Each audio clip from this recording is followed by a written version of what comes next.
Hello and welcome to Car File. This week we've gone green. It's all in a bid to save the environment and a few quid along the way as we look at alternatives to smelly old petrol engines.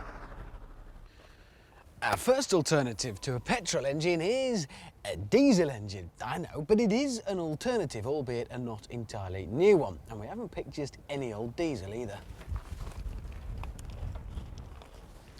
We've picked a VW Golf TDi. So it's a fast diesel, a very fast diesel in fact. With 150 brake horsepower, it should be more than enough to replace your petrol engine.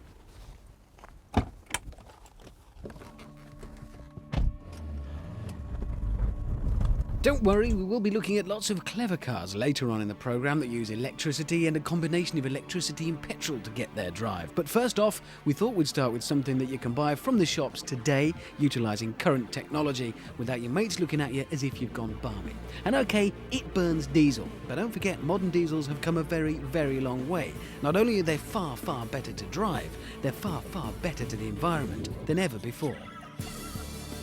Alright, so I know it's hardly the greatest advancement ever, the diesel engine, but it is incredible to think how far they've come, to the point where now we have a performance car like this that is a brilliant performance car, not despite being a diesel, but because it's a diesel.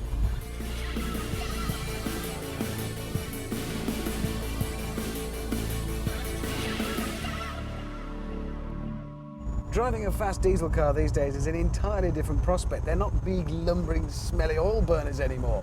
What we've got is a huge amount of low-down torque. From about 1,500 revs, there's really very little need to change gear once you're underway.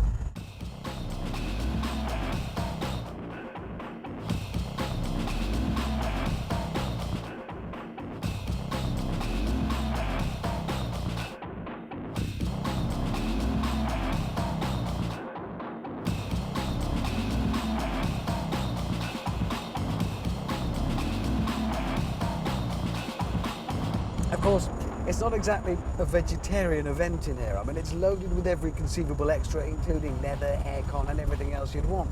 But this is a pretty high-end car. This is not a frugal little cheap alternative to a petrol car. This is a pretty pucker piece of kit.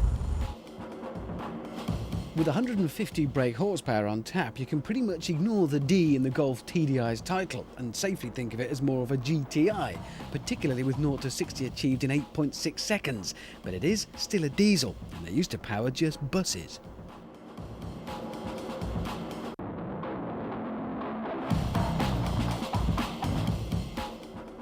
So the Golf manages to offer us excellent performance and good economy, so you will be saving a few quid.